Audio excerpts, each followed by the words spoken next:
ভারত ও বাংলাদেশ একে অপরকে বন্ধু বলে সম্বোধন করলেও বাস্তব চিত্র কিন্তু একদম আলাদা। এই দুই দেশ যুগে যুগে বহুবার নিজেদের মধ্যে অভ্যন্তরীণ বিবাদে জড়িয়েছিল।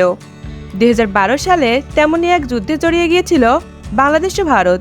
তবে সেই যুদ্ধে দুই দেশের কোনো সেনারা অংশগ্রহণ করেনি, বরং অংশগ্রহণ করেছিল সাইবার এক্সপার্টরা।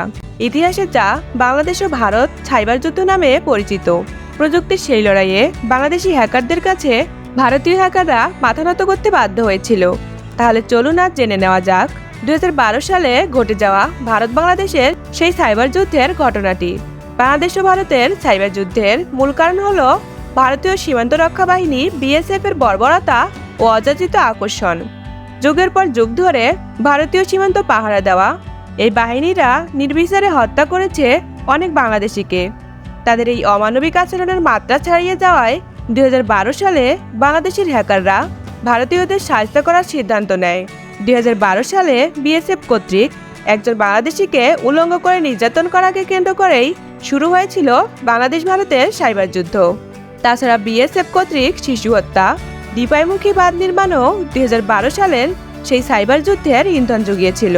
সাইবার যুদ্ধে বাংলাদেশের হয়ে নেতৃত্ব দিয়েছিল বাংলাদেশ ব্ল্যাক হ্যাট হ্যাকার্স। তাছাড়া পরবর্তীতে বাংলাদেশ সাইবার আর্মি ও এক্সপায়ার সাইবার আর্মি নামে দেশীয় আরও দুটি হ্যাকার দল এ লড়াইয়ে অংশগ্রহণ করেছিল।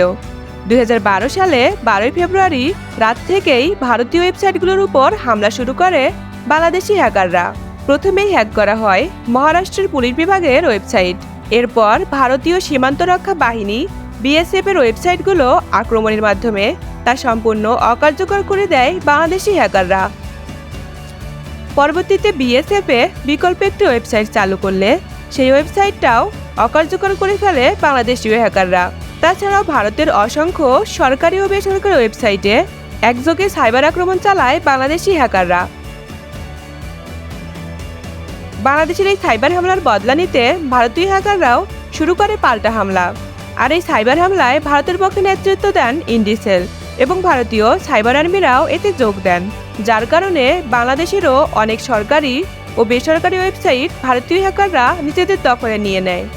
পরিস্থিতি নিয়ন্ত্রণের বাইরে চলে গেলে ভারতীয় সংবাদ মাধ্যমগুলো নড়েচড়ে বসে এবং বাংলাদেশি হ্যাকারদের সাইবার হামলা নিয়ে একের পর এক নিউজ শুরু করে।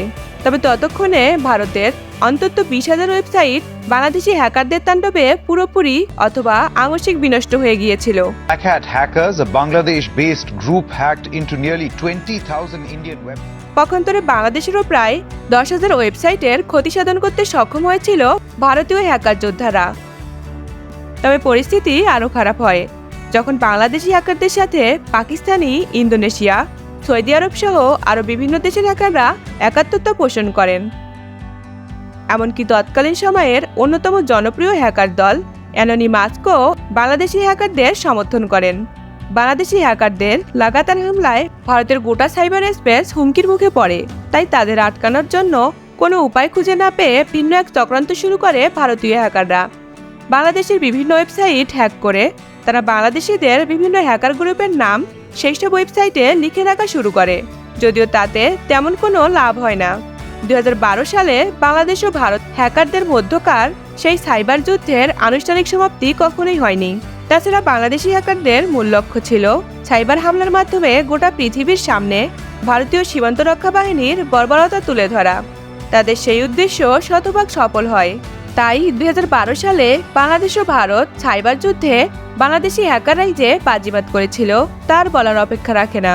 বাংলাদেশি হ্যাকারদের সামনে মাথা নত করতে বাধ্য হয়েছিল ভারতীয় হ্যাকাররা।